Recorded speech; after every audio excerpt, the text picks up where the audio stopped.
Hello and welcome to season 5, episode 15 of Dualistic Unity. I am very excited to see where this conversation is going to go because I have no fucking idea where it's going to go. And that's the most exciting thing about life because it's always going to go how it's going to go. And your idea of how it may go is kind of irrelevant. And your concern of how it may go is kind of irrelevant because it's still just going to go how it goes. And you don't know where that's going to go then. And so getting overly worked up about certain things coming up is just your own desire to be certain of how something's going to turn out and where it's going to lead. And on that note, as I was mentioning before we started recording this episode, I am delightfully scruffy today. One thing I have to admit is I really enjoy just fucking scruffing it up from time to time. If you're not watching this on the video version of this episode, I just want you to know I haven't shaved since before I went camping over the weekend. And so I've got almost a full week of growth right now. And I fucking love it. I am resisting the urge to shave this for the episode today. And so I did not. And the reason I did not is frankly because I don't fucking need to. I really don't. It's ridiculous that people actually have to think about these things in a work environment at all. I just want to say this because at the moment, we have a guest who is also on our sales team and a member of our community. Today's guest is Jackie. Everybody who has been in the community knows Jackie. Jackie, we're stoked to have you here today. I just want you to know, knowing that you work with us, we don't give a fuck what you're wearing or how you dress or what you do with your hair. If you want to, grow a beard, by all means, go nuts, because it really is just about living your life. That's what dualistic unity really is. It's just me living my fucking life. Andrew just living his life. People coming on the show and just living their lives. You are just living your life. And I would like to say that I have been lucky enough to actually meet you in person at a recent retreat. And I got to actually see you living your life in good company, rocking the karaoke, having a great time. I just want to say thank you for being our guest today. It really is nice to have you here. And I'm going to shut up and pass it to you and see where you'd like to take this. All right, absolutely. Yeah, I'm super stoked to be here. As you mentioned, I've been in the community for a long time. Like, as soon as I found the podcast, I just so deeply resonated with the fact that you guys just actually don't give a fuck. Like a lot of people put on a front like they're not giving a fuck, but they do certain things to make it look like they don't give a fuck. But I don't know, you guys just really wear it on your sleeve like I haven't really seen anybody else do. And I've really caught that bug as well. And it's just really fun to let yourself be what the fuck you are. I mean, there really is no better way to be. There's nothing that you need to be to make yourself valuable. I mean, all of that shit is just arbitrary thought. You are what you are and where you are right now. Who are you to say that that's wrong? Like, who are you to say that you should be something else or something better? Exactly. You don't know. Don't know. And I want to bring this up quickly before I pass it to Andrew. You have been creating content very much about that specific point. You don't know. Fuck it. I love it. I think it's fantastic. Anybody here who hasn't checked out Jackie's content on TikTok, we will put the link in the description of the video and the episode afterwards. Do check it out because it very much is just that grounded message of, I don't know. You don't know. Why are we getting so worked up about it? Just live.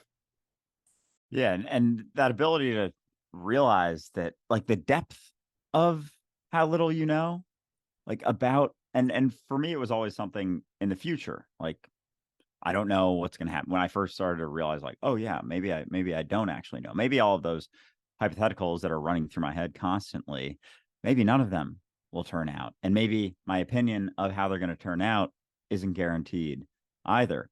But the reality is that you also don't even know what's going on right now. And I think that's where a lot of our opinions stem from is feeling like, okay, yeah, I don't know what's to come, but I at least know what's happening right now because there's this thing and I'm this idea, and I have this opinion of that, this opinion of that, this opinion of that, this opinion of that. And there's so much false certainty like here and now that I think for a while, at least for me, I didn't really focus on because it's like the closer you get to the certainty you have, false certainty you have about like the here and now, the less comfortable it gets because then eventually you start questioning yourself And the way it played out, at least in my experience, was like questioning everything going on, like outside of me, and anything going on outside of here and now. But more recently, it's been, I don't know what's happening right now. Like all of these feelings that I'm feeling, I don't know what they are. I keep calling them certain things and I have a story about them and blah, blah, blah, blah, blah. But if I actually sit in it and look at it, like, I don't know what the fuck it is. It's just a feeling. And it's like all the shit comes from calling it something, being sure that it means this, being concerned. And then it's like all of these necessary stories have to be utilized to reinforce that I know that this is what I think it is. And there are all of these reasons because of this that you don't actually know. And so that uncertainty here and now, I think, is what really starts shaking things up. Oh, definitely. Yeah, like in any given moment, I'm settling on the fact that I'm looking at a computer talking to Andrew and Ray, but it's all just conceptual mumbo jumbo. In reality, I'm just here. The only thing that's solid is my awareness. Like, all right, I'm here. Everything else is sort of up in the air, but I feel like it took me a really long time to recognize this to the extent that I do, and really like embody it as well, and like really put it into practice. Because yeah, it really, at least when I first entered the conversation, it was dealing with conceptual, like high-minded stuff, but I wasn't looking at my day-to-day experience. I still almost unknowingly was relying on a lot of assumptions about myself and about the world. And it really just is, you have to have some sort of gap between thought and you to be able to recognize that like your thoughts aren't the truth. I think up until a certain point in my life, you're just your thoughts are constant, and that's how you find security and stability in the world, is building a conceptual idea of yourself and everyone else. And I think that is necessary, especially when we're younger and we're just trying to like build something, figure it out a little bit. But then in my experience, at least, in order to recognize that what I think is never the truth, and sort of like gain not control over my mind, but basically the ability to just let my thoughts and emotions sort of pass without creating a judgment or clinging onto them, I had to experience a gap between thought and observation. And so that can happen in a lot of different ways. That could be from a psychedelic experience, that could be just you get so deep in your shit that you have a realization, like Ray's situation. For me, also a big part of that was yoga and meditation, just being able to observe your thoughts and emotions from a point of non-judgment and uncertainty. Like, it just doesn't make sense to take yourself or your thoughts or your emotions super seriously anymore when you realize that's not the end all be all. You really don't know. Like, any sort of degree of certainty you're settling upon is false certainty. And that can make you feel better, but long term, will it make you feel better? Probably not, because my thoughts about myself and the world really kept me in the same place for most of my life. And yeah, like tying that into the content I'm creating recently, like I've had the drive to make videos. Like I was on Vine in like 8th grade making stuff. I've always had that inclination. Like I wanted to start a YouTube channel for a long time. I've like filmed videos, and then in the process of editing them, all of the thoughts about myself and whether I had something of value to say, if I was interesting, if I was pretty enough, all of this stuff came up. And now it's just like, I don't let that get in my way anymore. Like all of that is still there. I go through all of that insecurity and expectation of myself, but just being able to recognize like, oh, I don't really know that for sure. It can be uncomfortable, but just because something's uncomfortable doesn't mean that you can't or shouldn't do it. Actually, like I found that facing my discomfort has been the biggest catalyst for growth for me. So that's really why I'm here today. That's why I started creating content more. That's why I went to the retreat. I'm just trying to push myself out of my comfort zone, because my brain is coming up with a million reasons why I can't do something, but I'm the master of my brain. Like me observing my thoughts and my emotions is the master, like the master slave thing. Like I'm not going to let my mind run my shit anymore. So yeah, I'm just really stepping into that, and it has become such a source of energy for me just to recognize like, oh, I don't know now what's possible. Like it's so exciting to think about my future now, because the possibilities are literally endless, and the only one standing in my way is me. I love that. And you are going for your yoga certification, correct? So I love the fact that, and I know Andrew and I have kind of crapped on meditation and whatnot in the past. And it's not that we've crapped on it so much as deliberately said, like, beware, it's not the golden goose. It's not the thing that you think you're looking for, but it is a hell of a practice when you are already the thing you're looking for.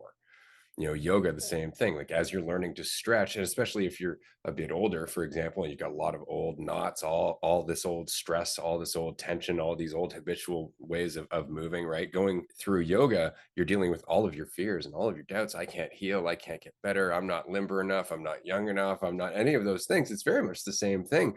But isn't it funny? Because you just keep doing it. You keep doing it, you breathe, and you keep going through the process. But if you were to look at any other process that's longer than, say, just a yoga session, say something that takes up years of your life, it's still the same process of just relaxing into it, of watching all of those thoughts go by as you learn a new skill, as you learn to do something new, just by going through it and breathing. And so it's so very interesting. I have to ask, because we talk about this conversation and the recognition that it really is just about you. Have you found that's amplified your enjoyment of yoga? Have you found that it's changed even how you explain yoga to other people? This is a great question. Yes, in short. So yeah, I think I went into yoga pretty much just like a lot of people do. Like there's an idea of yoga practice being all serene and like, yeah, a lot of people do put pressure on themselves to like be flexible. Like they need to be flexible in order to do yoga and like all of these prerequisites. And there's a belief that you can be good at yoga. But the more that I've really steeped myself in the practice, it became less of a conceptual idea and more of just like an embodied feeling. Although I do think things like yoga and meditation and the conceptual framework around it's like the training wheels on a bike. I think you've mentioned that before. Like it's a helpful tool, but not, you don't have to do yoga to embody these principles. For me, it was just a good way to practice it and really understand what that feels like. And yeah, for me, the biggest priorities of yoga are like the mentality that I think is the most beneficial and I think is the key takeaway of the whole practice is just non-judgment and non-attachment. So when you're in a yoga class, they will tell you like, all right, anything that comes up, just observe it, let it go, bring your attention back to your breath where you are. And for me, that was a really healing practice because I used to get caught up in my mind and in my thoughts and chasing them down and like trying to combat the negative thoughts and turn them into positive thoughts or whatever. But the practice really allows you to just allow them to be and allow yourself to be and experience the benefits that just bringing your attention back to the present, to your breath, to yourself with an attitude of non-judgment really can be. And that really has transformed my life. But now it's like there's a lot of things in yoga, and I'll get into this in the yoga teacher training, I'm sure, and I'm sure I'll be butting up with that as well, because there are still a lot of concepts and there's a big, I think, misunderstanding about the yoga practice that you're doing all of these things for an end result of enlightenment. And so you're like practicing non-attachment, but you're attached to an end goal, which started to make a lot less sense to me, as I've gotten more into the practice. I mean, I've been practicing pretty consistently for 3 years, and just the idea that you're getting somewhere really seemed contradictory to me about what the yoga practice was about. Like, isn't it just about being with yourself, being okay with where you are, recognizing that what you're thinking isn't necessarily true, or that you have the power to let it go and, change your frame of mind? So yeah, for me going into this training, I'm just trying to keep it light on the conceptual or try and see like the nugget of truth that's behind it. But I do think there's a large part of the industry right now in terms of yoga and meditation that is still really dealing in the conceptual and trying to get somewhere. When in reality, the true benefit of those practices is just practicing being yourself, practicing being okay where you are, and marrying that the effort and ease. They call it sukha is ease and sthita is effort. And marrying those two together, I found is something that I can practice in every situation in my life. In my yoga practice, yeah, I'm working hard, but I'm not straining. I'm not stressing. I'm not forcing myself into shapes that my body isn't built or is not ready for, like it's about finding that balance. And you can find that in everything. Like right now, I'm putting the effort in to keep saying words and to think about what I'm saying, but I'm relaxed. I'm sitting back. I know anything that I'm thinking doesn't mean anything about me. No matter how this goes, it doesn't mean anything about me. Like I'm just here experiencing. And yeah, that has been the biggest takeaway, the biggest nugget of truth for me. And it's really just an embodied practice that I've fallen into, and it's expanded into everything in my life. Beautifully said. Yeah, because when there isn't that judgment as you go, like you can put yourself into almost any situation and there'll be an ease to it, like internally. And it's almost like the physical effort or emotional effort or whatever it is, and then combined with just a curiosity about what's happening, like a willingness to do it for the sake of doing it, is really what all this shit comes down to, doing stuff for the sake of doing it. And so anything, be it yoga, meditation, anything that gives you a spot to even just recognize how much shit is going on, how much judgment, how much whatever, is a beautiful time. But that is available anywhere, anytime. And so it is that, to your point, that attachment to it being the thing that's going to like lead me to Valhalla or the promised land or whatever. Like this,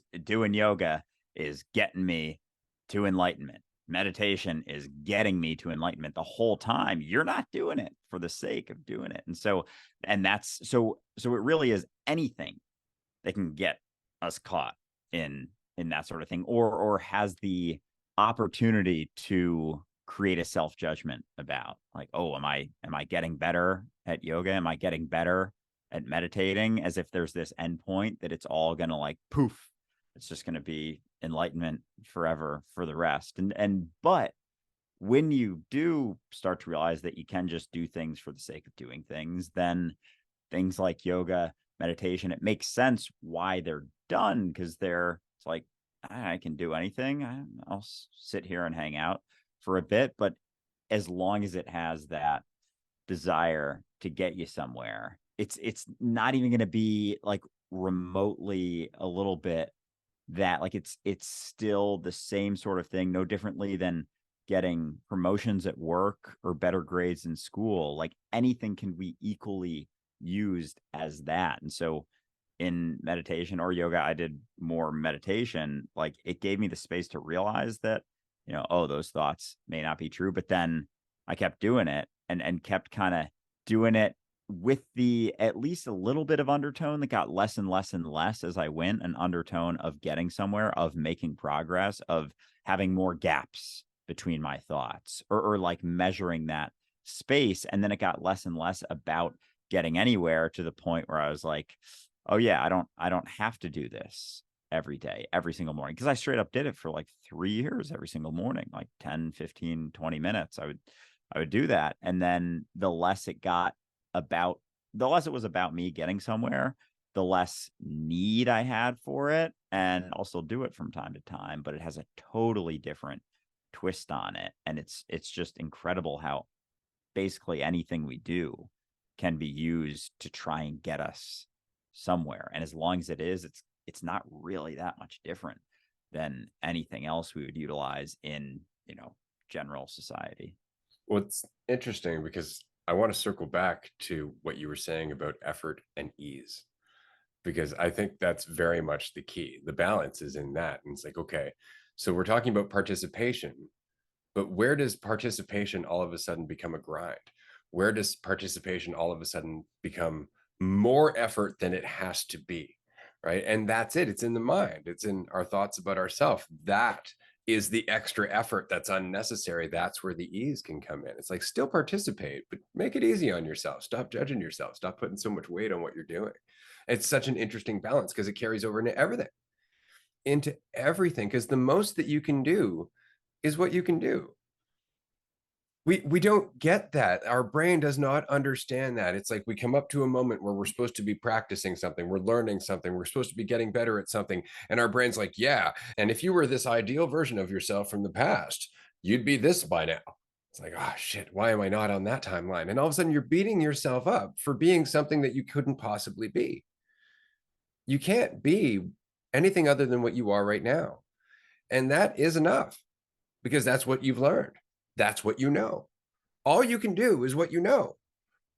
Carry on. But this idea that you can be more, it just adds so much weight. And so I love that, the balance of effort and ease, because it really is just participation without the judgment.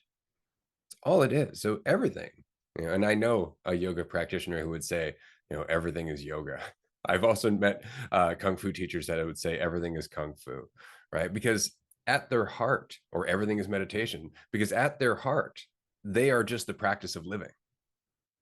When you get past the structure, when you get past the teachings, when you get past all that, it really is just the mastery of being yourself in the present moment. And that's why it's so dangerous to chase these practices as a carrot. You could make anything into that practice. I happen to have this stretching, quote unquote, routine. And that just entails me lying on the floor from time to time, listening to whatever the fuck my body wants to do with an intense sense of presence. And so I just stretch. There is no rhyme and reason to this stretching. If anybody was to watch it, it would be mystifying to them, I'm sure. But the point is that I'm incredibly present. And while I'm doing that, I'm processing emotions and memories and thoughts and doubts. And it's the same thing of just keep going through the motion, because it's the practice of being present that allows you to have that balance of effort and ease. So I want to say this quickly, because over the time period that we've known you in the groups and whatnot, you felt more comfortable expressing a lot of your thoughts and a lot of the things that you've been kind of processing in your own life. Now, the groups that we run are obviously so that way you have a place to process these things with people who are kind of going through the same stuff, or at least processing similar questions and assumptions and whatnot.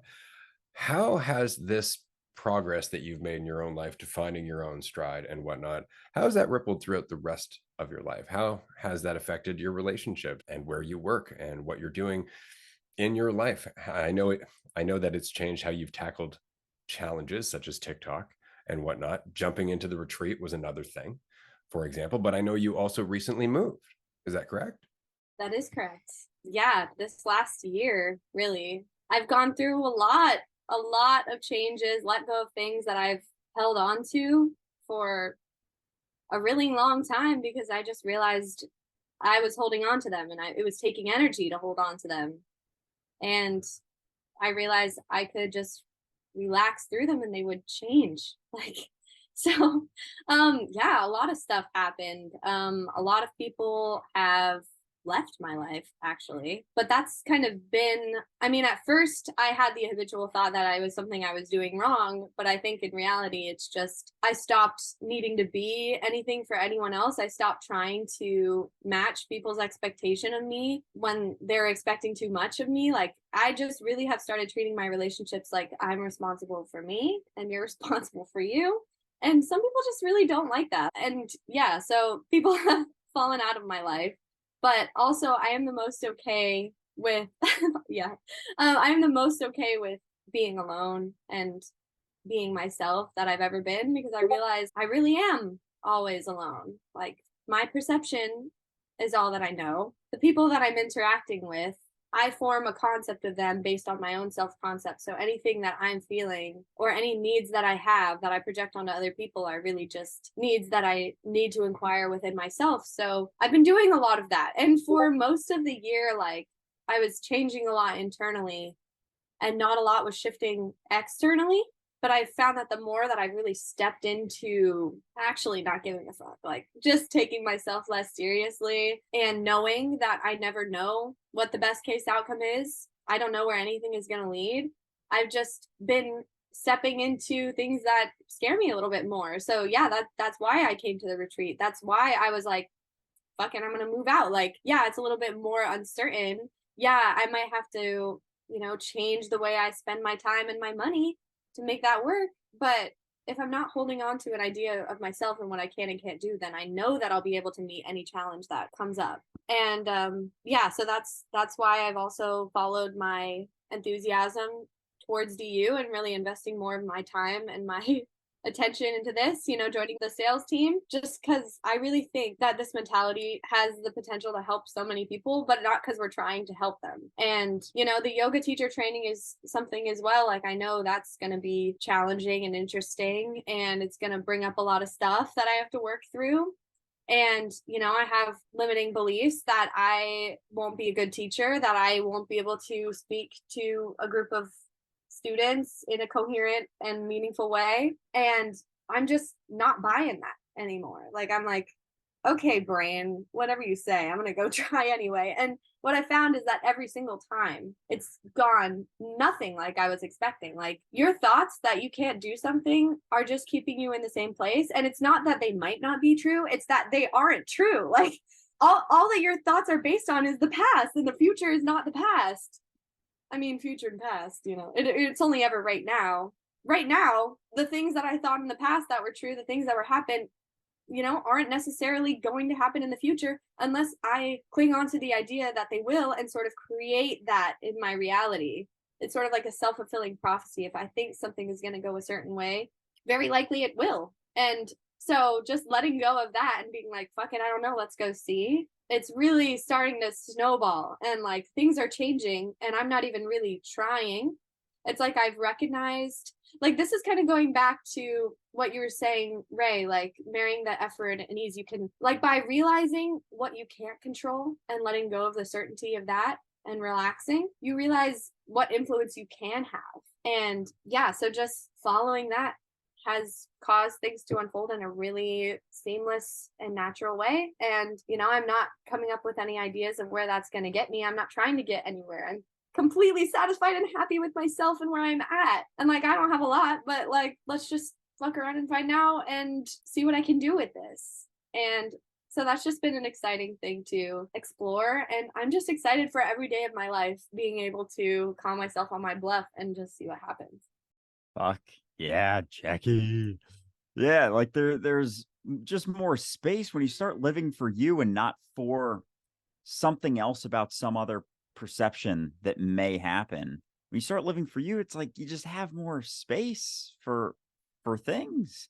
And so it's becomes its own reward, that living for yourself here and now. It's like, what the fuck could possibly be better than this? Like, there isn't something above, some medal, some validation, some prize, some thing from anyone else. Because like at the end of the day, like, who are you living for with any perception of another person? Like, you're not really truly living for yourself as long as that's there. And so it does make sense then, as you start to relax into that change and that willingness to just be yourself. Like, our environments really are reflective of ourselves, like to a really deep degree. Like, even, and I wonder, even if, like, with the rigidity of reality, with society, like, is that not just reflective of my own rigidity to a degree? Like, so much of our environment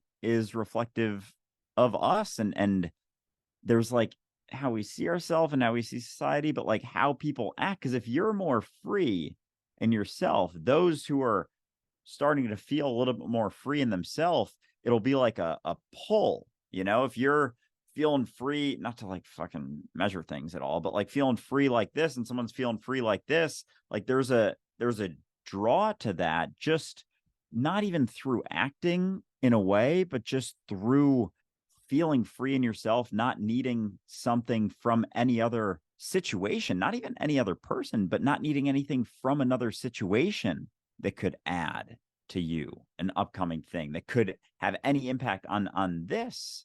Like, not living for anything outside of where you're at has a gravity to it, because so much of what we've done is living for someone else, for something other than ourselves right now. And so as those shifts happen, to your point about people in your life dropping off, it's like, I see that as new space for other things to enter. There is a potentially a limited capacity of things in our environment, and so for new things to come in, and there has to be things that drop off, and oftentimes those things, they got to drop off first. So it's not like there's things waiting at the door and like, let us in, and you have to kick people out necessarily, although I guess that could happen sometimes. But anyway, you gotta make the space for new things. And as you change, it's inevitable that your environment's going to change, because it is very much so reflective of you. Well, it's so interesting because there are so many things happening all the time. One of the biggest things that we get tripped up about in our lives is that we think we know how things happen. Like, we think the idea of my day is how my day is going to go. That I couldn't possibly run into somebody who might offer me a chance of a lifetime. I couldn't possibly just see an opportunity that could change the entire course of my life. I couldn't possibly. Those things don't exist, right? But once you start letting go of how, all of a sudden, as you were saying, Jackie, change almost becomes easy. Like, you're going through your moment to moment experience, and because you're not thinking this is the only thing that could be happening, a bunch of things are happening. You meet people with life experiences that you could have never, ever anticipated meeting.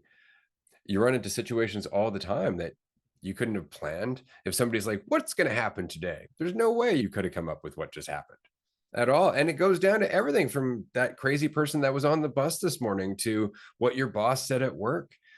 These are things that happen because we have no idea what the fuck is going to happen. But isn't it funny that despite all that, we're just like, nope, my day tomorrow is going to be a lot like it was today, because every experience we're having, we project on this timeline. Like, and this is the dangerous part, is like, I feel shitty right now. I don't like how I feel right now. I'm always going to feel this way. And that's exactly what we do. And it's unfortunate, but it's just so we can settle on that idea that we know what the fuck is happening. It's so backwards that we don't even understand that that is the thing. Like, we would rather be certainly miserable than just uncertain. Because when you're uncertain, there's a whole spectrum of things that you could feel about that. A whole spectrum. You could be paying attention. You could be afraid of it. You could embrace it. You could be excited. You could be screaming and yelling down the street naked as you just laugh your ass off. Like, there's anything you can do with uncertainty, but you have to let go. You have to let go to be there, but that's where potential is. That's where all of a sudden all of your fictitious hows don't make a fucking difference at all, because you're willing to be uncertain. And I don't know about you, but at 44 years old, I have to say that my path has wound and went in so many different directions that I couldn't even possibly, like, if somebody had said to me 20 years ago, where do you think you're going to be in 20 years? It would not have been this. It would not have been this at all, at all. Even say 18 years ago when I met Melissa, I wouldn't have known at this point that we would have still been together for that period of time, or that it would end in a way that is both amicable and beneficial for both of us. I couldn't have imagined that I would be in a state of mind that could go through the ending of a relationship and not look at it as a bad thing. None of this is something that I could have predicted, but we try so very hard to do so. And why do we try? Because we're afraid. That's the only reason, is because we're afraid. And of course you're afraid. Of course you're afraid. Why wouldn't you be afraid? There's a fuck ton that could happen, but there's only so much you can do about it. And that just happens to be everything that you are right now. So you could be afraid, but it's not going to make you any more than you are. You can only use what you have. Exactly. Like, societally, like, we have such a view of uncertainty that skews towards the negative, when in reality, uncertainty is just neutral. Like, just as many quote unquote good things come out of uncertainty as quote unquote bad things. And also, like, when we're afraid of certain events happening in our lives, it's just like we're viewing that as such an isolated situation, when in reality, like, no event is separate. Like, the worst day of my life had to happen for me to get here, and like, a lot of times the struggles that you go with, your shit becomes your superpower, because once you stop letting it control you, then you can really empathize with people who are in that situation in a way that other people can't. And so that becomes your strength, and you can use it to create so many more beautiful things in your life. But you don't have to attach to an idea of how that's going to go. And everything is out of our control. Fucking everything. We've never had control. Like, once I realized that, it really just didn't make sense to be stressed all the time anymore, because, like, I've never known and I've made it this far, right? Like it's just that faith in yourself. Like I have faith in myself that I know no matter what happens, first of all, I'll be there to deal with it. And I know that I can look at it, even if I'm looking at it and screaming and crying and rolling on the floor. Like I can look at it, and as long as I'm still breathing, I'm still alive, I'll find my way through it, no matter what happens. And so, like, it doesn't make sense also to hyperfixate on these potential scenarios that could happen down the line, good or bad, because it creates fear or lack or insecurity in the moment, and it's taking away from the only thing that I really have, the only thing that I have influence over, the only thing that I ever get to experience, which is myself here now.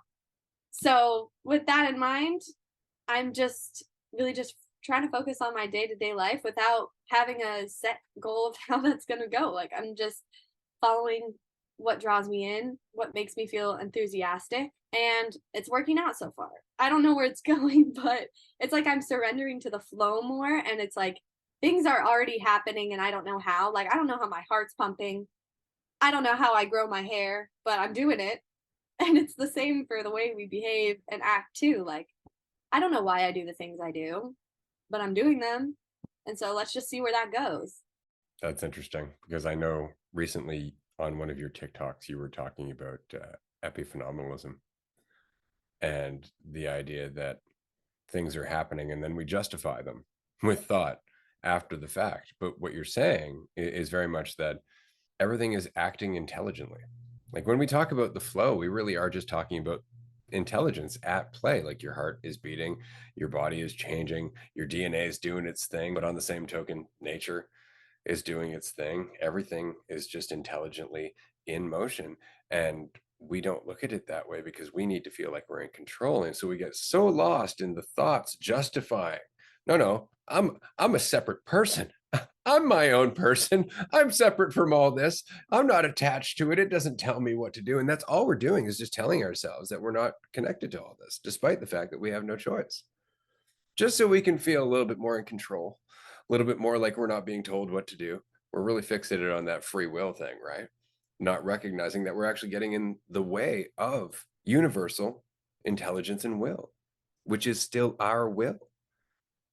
So all of a sudden, it's like, if I don't feel in control, it's not me. Of course it's you. How could it not be you? You're the only thing that's happening to you. It's so very interesting. We're talking about the flow, but it really is just surrendering to the fact that existence is intelligence in action. And we are very much a part of that. Isn't it funny how we can just get in the way and think about it after the fact? Yeah, and like unless I'm thinking about myself, I can't take ownership for the things that I'm doing and feel that little bit of control. So I have to keep thinking about myself in order to think that this thing is something that I did, but then fear other things that I do. But if you're not thinking about yourself so much, it's a lot harder to take ownership for anything. And there's a state of freedom, but I think even in that, there's like a resistance to that uncertainty, because it's like, oh, well, if I just let go, then anything could happen. Then I could say anything or think anything or do anything. So I don't even let myself get to that point out of fear of not knowing how it's going to play out, as if it would be better to think that I know how it's going to play out, because I still don't know how it's going to play out. And so letting go isn't any less uncertain of how things are going to play out. It's just that there's this illusory veil placed on top when I'm not fully willing to let go, that causes me to not act as in flow with things. But that willingness to just drop a measurement of how you're doing in the moment is almost like very jarring, because it's so different, because you're not maintaining that perception. And then it's tougher to take that ownership.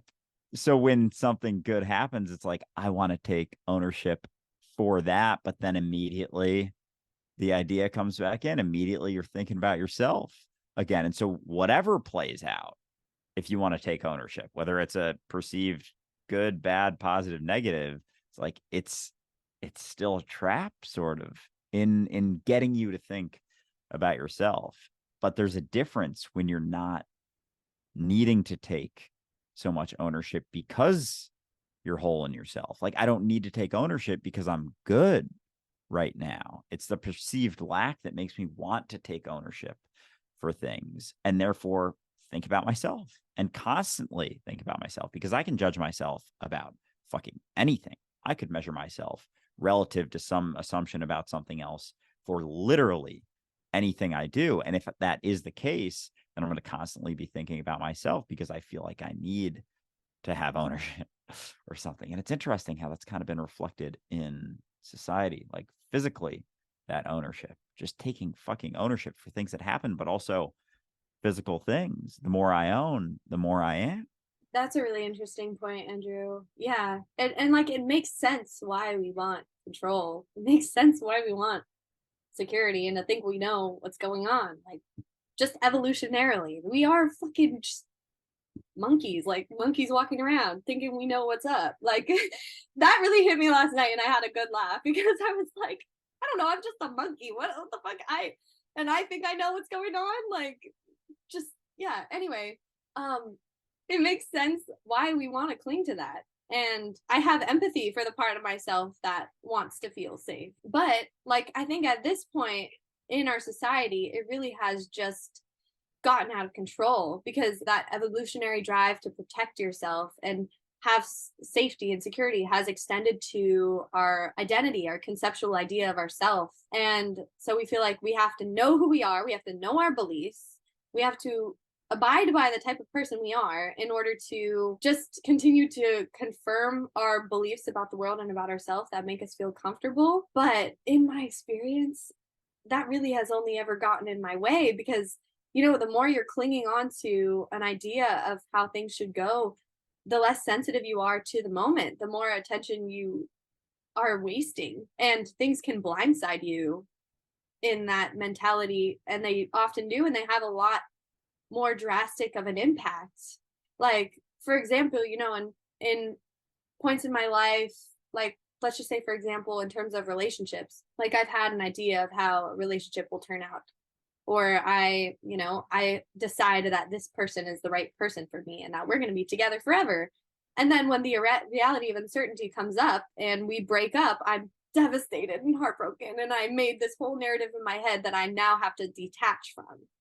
And that makes that whole process so much harder than if you were to just recognize that straight up, yeah, everything is uncertain. I don't know how things are going to go.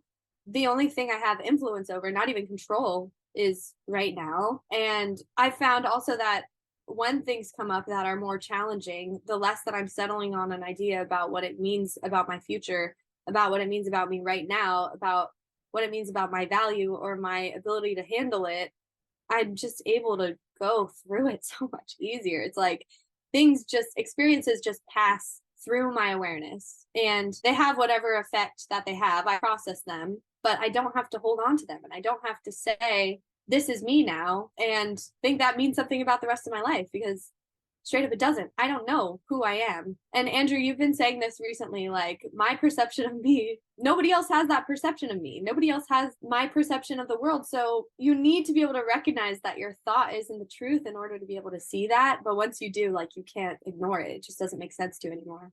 It's so funny how we take an ability of ours and use it to define ourselves as better than the rest of reality. Like it's so interesting to me thinking about exactly what we're talking about and then looking at animals and how they experience reality. They experience reality in a flow where they're not thinking about themselves to the same degree. So much so that many animals, you show them a mirror and they can't recognize themselves. But then you start looking at other primates that have the ability to do that. They can recognize themselves in the mirror. They just haven't continued on with that sense of self-recognition. They just maintained their balance with nature by just living in the jungle. Whereas humans had that same ability to identify and then ran with it. Right. And although we could make tools and although we could start to control our environment and we could do all of that, we started walking farther and farther and farther into conceptualism. And we started walking farther and farther away from the flow where we were sensitive to our environment, where we were living in alignment, because the more we could control, the less in alignment we had to live. And now we've gone so far out of alignment with nature that we actually have to live separate from it. And we're terrified of it, to the point where almost all horror movies exist in the forest. So it really is just the mentality. Like all of everything that's going on right now is a product of like, is it a product of like initially being able to recognize myself in a mirror and think that was me, and then like progress? And obviously there's no guarantees, it's just speculation, but this sort of continued desire to be safer and safer until now we're all living in, very separate, despite being close. Like I'm in New York right now, but very much living non-cohesive lives. Everyone's so separate. And so is everything, like even the feelings that we feel, products of a given existing mentality, and the variations of those things of a continued investment in an illusion. It's interesting because when you think about the experience of it, we're talking about existence itself being intelligent. And so when you see different species and you see different types of ecosystems and you see, different aspects of nature working together perfectly and in unison, you're seeing intelligence at play. And although all of those animals and all of those plants and whatnot experience themselves as separate, they are still aspects of that one intelligence working together, perceived separately. And then all of a sudden, out of all that intelligence, one of those beings comes up for air and goes, "Oh, I'm me. I'm totally separate." And all of a sudden, we don't want to lose that sense, do we? Because it feels like for the first time, we're able to focus on something. It's like coming out of a fog. It's almost like growing up through our teenage years where we're just kind of going through the paces, reacting to everything, getting pushed and pulled without realizing it. And all of a sudden we're like, holy shit, I can actually think for myself. But that's what it is to become a human being, right? That's what it is to be born into this body with this capability, is to be able to come to a point of recognition amidst all of this incredible intelligence. And then we get so caught up in this single point of awareness and how awesome it is to be it, that we become afraid to lose it, not recognizing that we could never go anywhere except back to the intelligence that we've been the entire time. This is why Buddha was saying, rare it is to be human, rarer still to appreciate it, or something along those lines, or to be aware of it.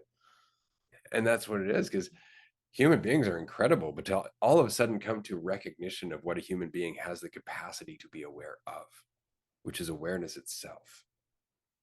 It's a gift.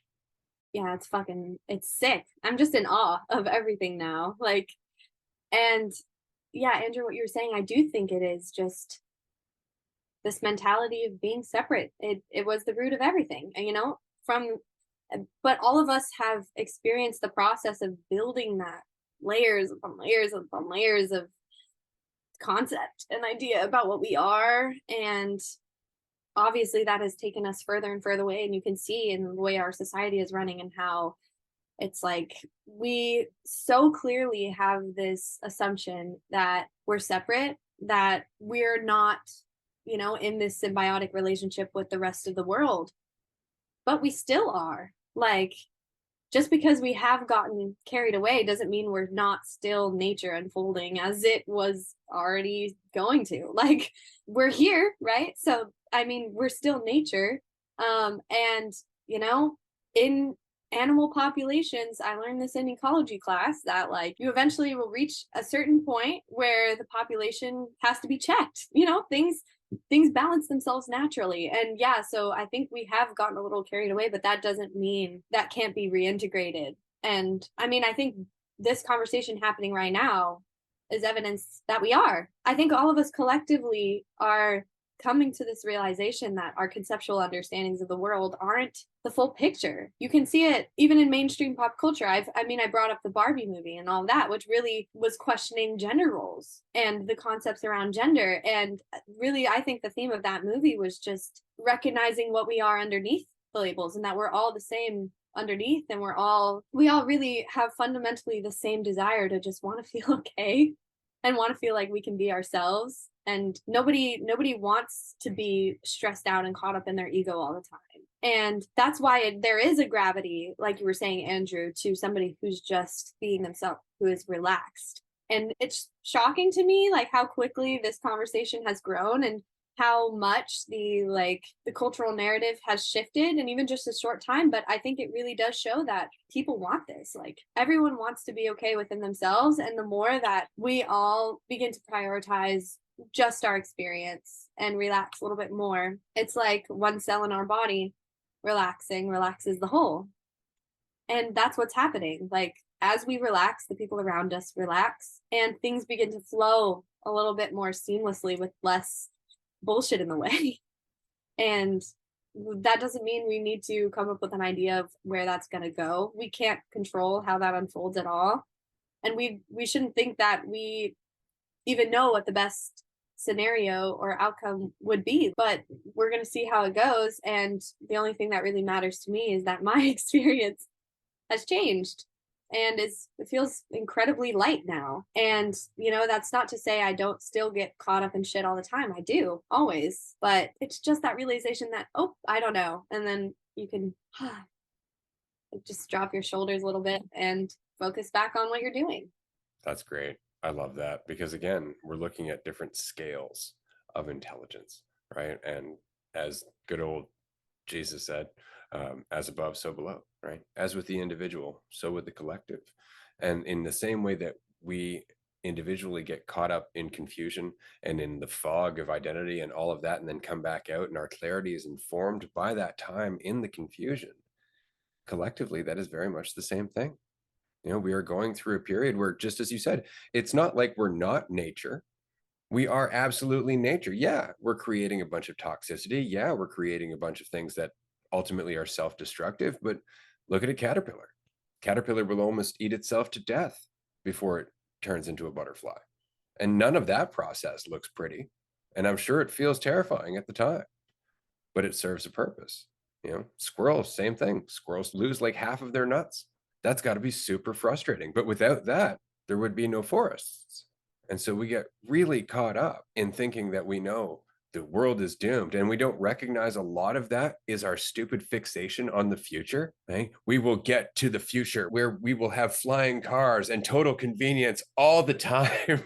And that was really peddled to us in like the 40s and the 50s as technology really kicked into high gear. Right. And so all of a sudden we're shooting towards this future, and all of the mentality about being present was just more or less lost and forgotten because we got caught up in convenience and control. Yeah, immediately always reminds me of the Wall-E people, the badasses floating around on their cars, ultimate convenience or idiocracy. And it's so interesting because without the perception of division taken as truth, like it does just go with you. Things are playing out like there's no preset way things are playing out. Like they go with you going. Like things are going to go as they go. Things are going to go as you go. And so things are playing out. You don't know how they're playing out, but they are inherently reflective of you playing out because you're it. You're it. Like you're not a component of it. You're it playing out. And so that it's like that balance between pure uncertainty, but also pure influence all the time. But with the uncertainty, there's no right thing to do. There's no correct thing to do. It just comes down to you here now, because this is the influence. Yeah, not where you're getting, not what you're becoming, not where you're going. What you are right now is the influence that has any degree of impact. So it's not about the things that you do, not about the words. It's about your state of being as you're doing all of it. And then as that shifts for you, then all of those things and the application starts to get easier. And then it is the application, because there aren't so many reasons. It's not for any good reason. You just have less reasons not to do all those things. It's like the reason you weren't doing those things that you wanted to do was because you were telling yourself a story. I was telling myself a story about how it might turn out, what it might mean about me, where it might go. But then it's like those things, oftentimes, so often, those things we're afraid of are the things that we're holding ourselves back that we would actually really enjoy. And it's so interesting how that plays out in that way. Like, I'm so afraid of this thing. And it's almost like a resistance that exists in potential because a part of me knows that I'll change as it happens. Like, I'll drastically shift. Like, Jackie, it's fucking awesome that you're getting into social media stuff. And I went through the same tons of doubt. I still go through like video to video sometimes. I'm like, this is a stupid fucking thing to say or post. That shit's still in there. It doesn't go away. It's still in there. And it's like, it's irrelevant to my actions. But I went through very long time, like fucking so like straight up every day, thought about it a bunch throughout the day for a year and a half until I did it. And it was like this resistance to me changing and then coming up with all of these different reasons why not to, putting it on other people. Oh, what are other people going to think? What are other people gonna, oh, how am I gonna look to other people? Really, it was only my own resistance to myself changing that I was fighting the entire time. And so what if there was less resistance? What if there was less fight and the realization that you're changing in every moment? And so when these bigger swells come up, or seemingly bigger swells, like, I don't have to fight that change because it's an inevitability. And it's like I can hold it off until I'm finally like, all right, I'm going to stop holding it off so much. I'm going to stop holding myself off. Because once you stop holding yourself off, again, there's not like, oh, you should start applying it. You should start doing things. Like, no, you just don't have all the things holding you back from doing those things. And why the fuck wouldn't you explore? It's like our reasons for not exploring are the things in the way. That's what we keep coming up with. That's what I keep coming up with. But once they're not there, then it's like, yeah, just go, do. And things start making more sense as they start playing out. And you're actually there for them. And you're actually paying attention as they play out. Because there's no certainty that any other moment than the one that you're in is going to be any better or any worse ever. See, I'm encouraged by the fact that you are both in your 20s and you're looking at the world going, I don't know, life's an adventure. Let's figure it out. And that's a pretty common thing in your 20s. That's something that a lot of people more or less start to experience. They start to question things, but then they're greeted by a world that says, shut the fuck up and get a job, because the rest of us are. And it's so encouraging to me that you are involved in and perpetuating through your enthusiasm alone a different environment for everybody else who is coming into this feeling that perhaps life isn't just this drudgery. Life isn't just this prison where you have to fall into line, find your groove, and wait to death. It really is just an opportunity for moment to moment to moment to moment where you don't have to settle on a path. You don't have to settle on a trajectory. You don't have to settle on an end result. You don't have to settle on something you want to be. You can be what you are right now and watch that shit unfold.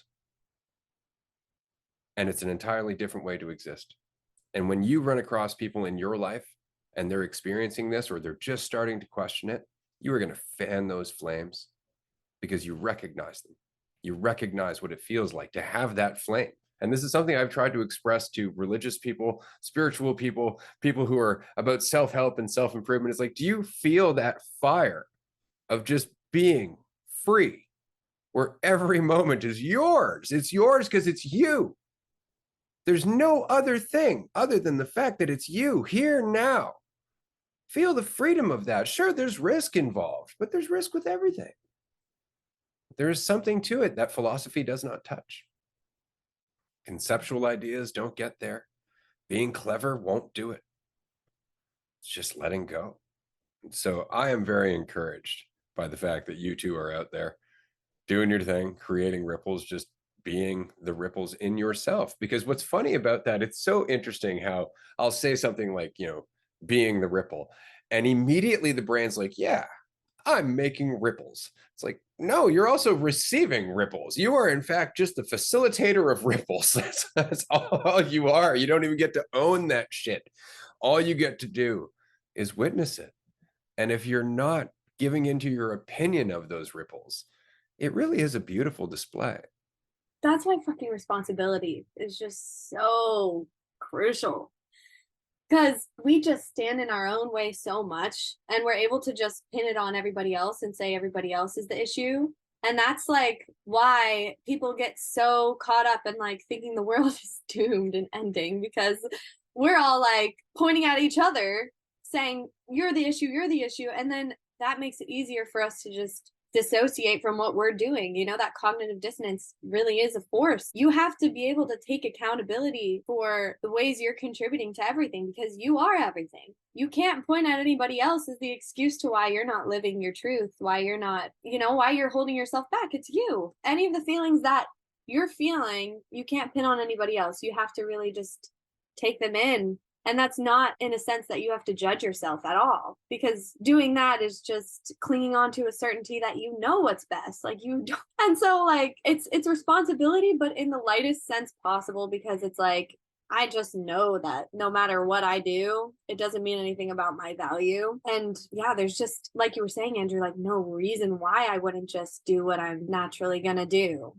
There's so much less resistance when you just recognize that you don't fucking know, and that the most you can do is your best. And you'll be shocked at how profound that is. Like, oh my goodness. And also something I've let go of recently is being somebody who recognizes this and like how I'm supposed to behave or act accordingly. And, you know, still like thinking about how I'm more awake than other people and all this shit. Like, I don't know that either. And I just needed to check. Like, that was like the spiritual ego thing coming up. And so many people have that. And that's why they don't have that fire of just freedom and not giving a fuck in them, because they're like trying to be something specific. And that just drives walls between you and everybody around you. And they can't really, like, first of all, you're not getting it to the extent that you think you do if you're thinking you're all important because of it. And it completely disrupts your ability to even make an impact. And that's like what I think a lot of spiritual people are doing. And like I see that in yoga all the time, like teachers who are like very monotone, very calm, and they think there's a very specific way that you have to do yoga. You have to follow these specific sequences. You have to push yourself to, you have to be able to do crazy shit. That's robbing the people that you're teaching of the one nugget of truth that is just like, you're okay now. Like that's the value of this. That is the benefit, is just being able to relax in any given moment, knowing that you're going to be okay, and just surrendering to however that is going to play out.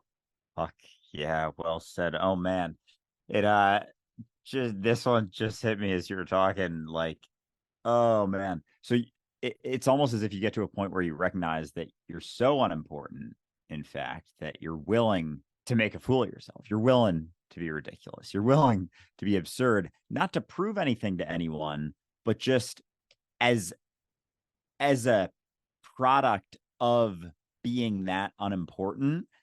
And oh fuck, oh man, that's yeah, I've gotten like inklings of that, but that's like, it's like shaking out a wet rag. I don't know why I'm getting that imagery, but it's like shaking yourself out to be like, yeah, this is unimportant. So if I feel any ridiculous way, if I feel embarrassed myself or whatever, like it means nothing. That's how unimportant I am. And so many of the gurus, people, anyone who's trying to be something is going to have a lot of resistance to making a fool of themselves, especially because they want to be seen in a certain way, like they know stuff. But there is such a degree of importance placed upon that if you're maintaining that need to do things right or correctly, or not make a fool of yourself. And isn't it funny, because often being the fool unapologetically and without shame is exactly the impact that you want to have on someone who judges themselves because they perceive themselves to be the fool. You couldn't get through to them otherwise. This is one of the things I like about whatever the fuck Ray is. I like to have fun, but I can sit down and wax philosophical all fucking day. You know, I can have a conversation. I can be reasonable. I can be intelligent. I can be articulate. I can do that whole thing. And yet at the same token, I will walk around in a hat that says daddy because I think it's funny. And it's just important to do that. Live for you. But people will operate on assumptions. And being willing to just be out there and have fun for your own sake gives people opportunities. You may not recognize it, but I mean, even that the hat, daddy, for example, I understand for the most part, people are like, that's kind of funny. But occasionally you'll get somebody who says, that's not funny at all. And they'll have reasons that that's not funny. It's a perfect opportunity to talk about them. It's a perfect opportunity to remind that person that your perception of the thing isn't necessarily the only perception of the thing. And that to expect the world to cater to your individual perception of the thing will never be a reasonable request. And so there's an opportunity to have a discussion simply because you're having fun. And those who can't have fun will come and tell you why.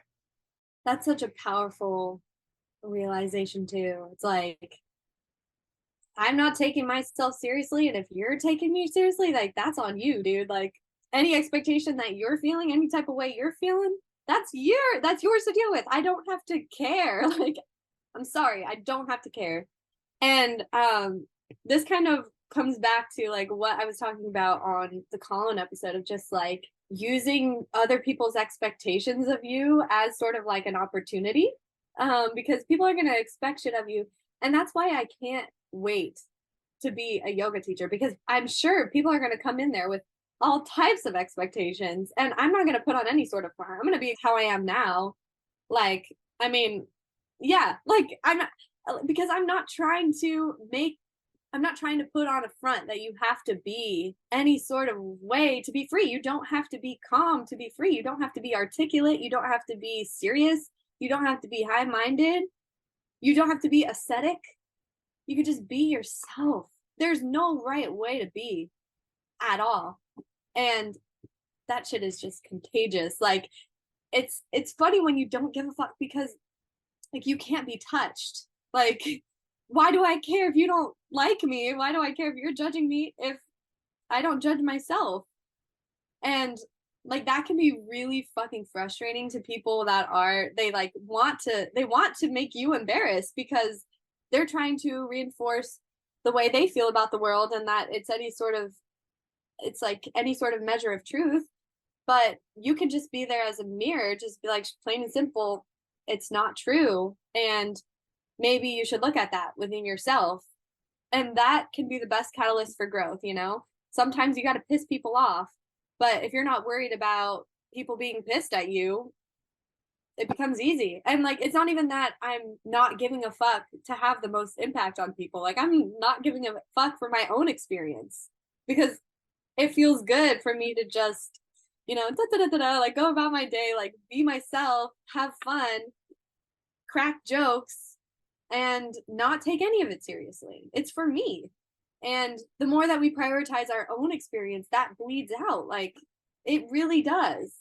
And it's so fucking paradoxical and contradictory and half-assed backwards. Like, you think that the way to have an impact on somebody is to fit yourself into this mold that they feel like they need to aspire to. And that's just not. That, if anything, just alienates people and pushes them further away. So yeah, I'm just excited. I'm really stoked to be able to cultivate a space. I mean, like you guys have done here on the podcast, but with people in my life. And this sort of has become a bigger part of my day-to-day relationships as well, is just like cultivating a space where I'm not expecting anything of you. You're free to be as you are, and I'm doing the same. And just me doing that has such a profound impact on the people that I interact with. And like, it's not that I'm not trying to do it. It's effortless. As long as you're participating.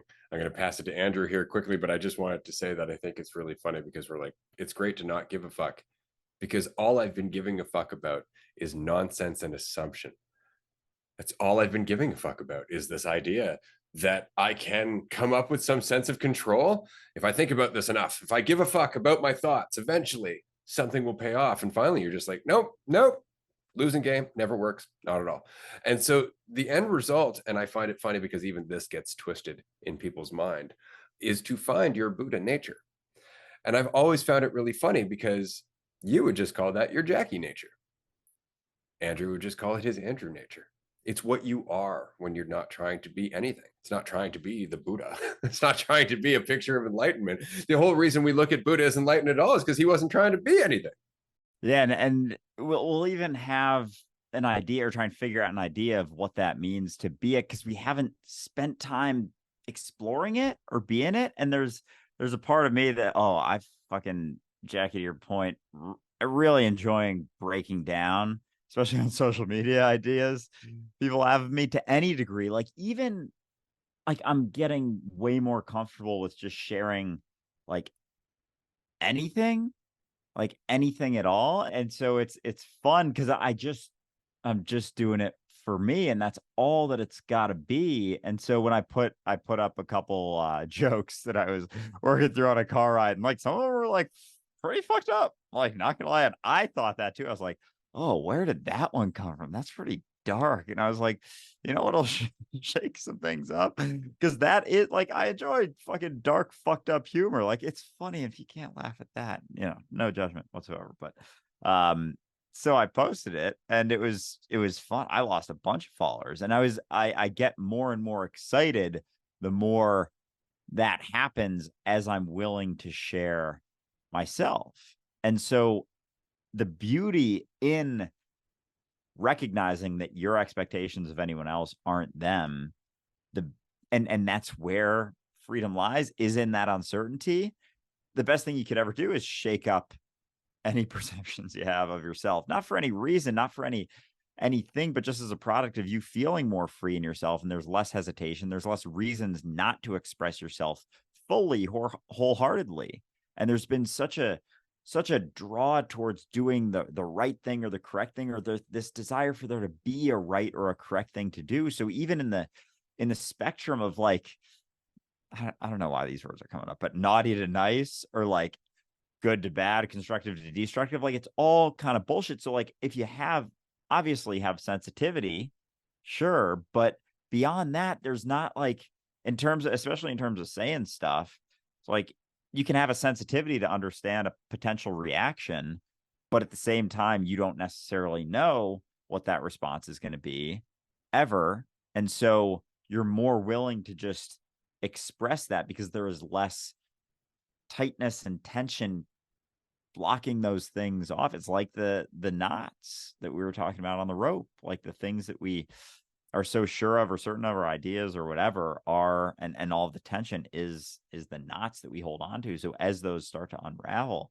it's like we don't have as much hesitation, like we're more fluid with things. And without the check-in, like, oh, how am I doing? How is this going? What do people think of me?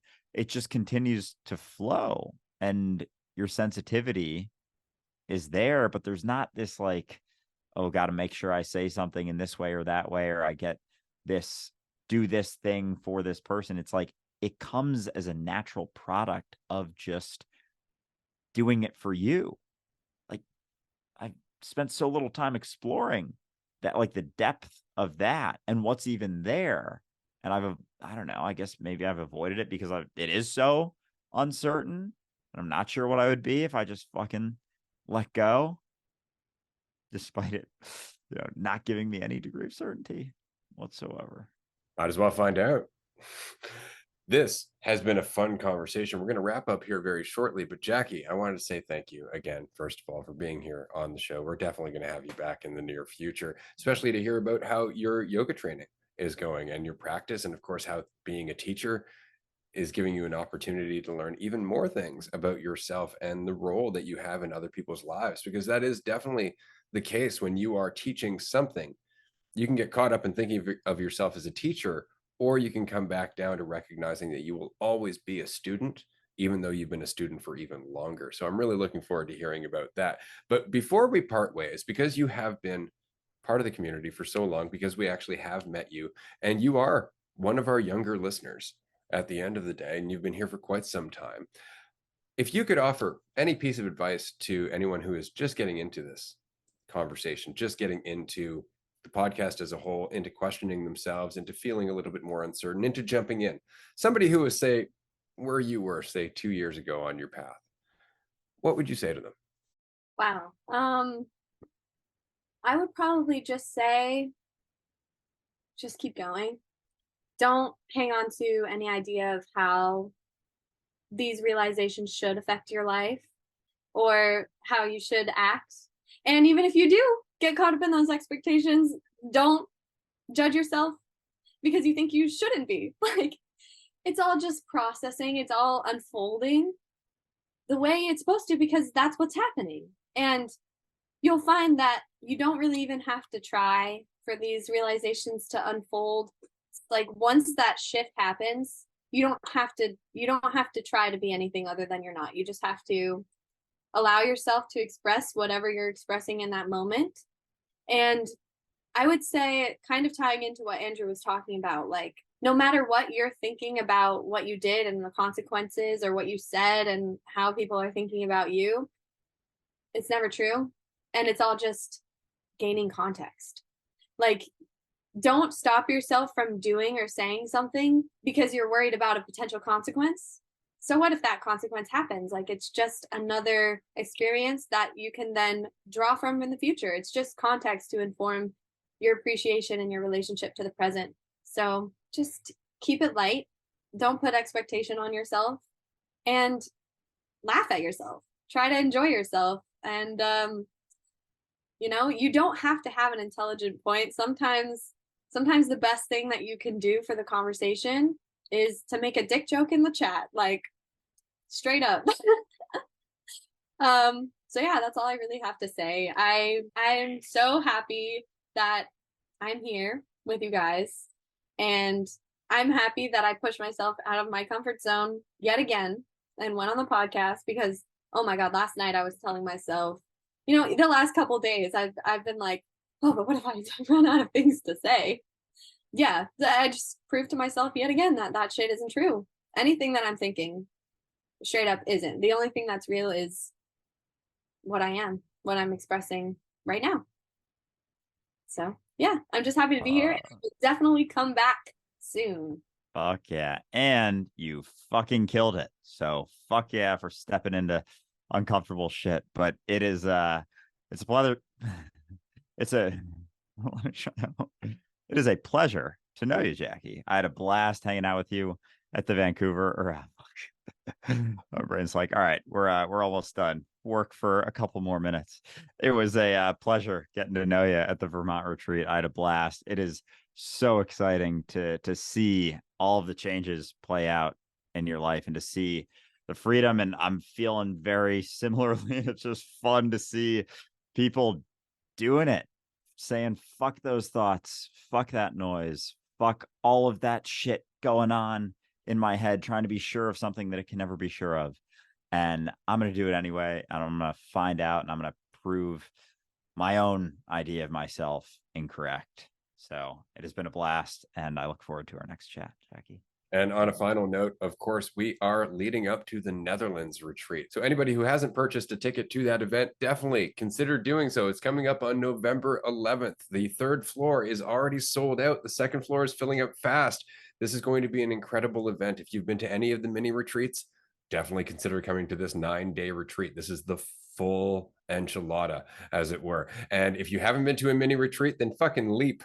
Get in there. This is going to be an experience you're never going to forget. I can only say that because it's going to be an experience I'm never going to forget. So I'm going to be fully involved, as will Andrew, as will everybody who is a part of the community. This is going to be intense. Thanks so much, everyone, for joining us. We will see you next time. Bye, everyone.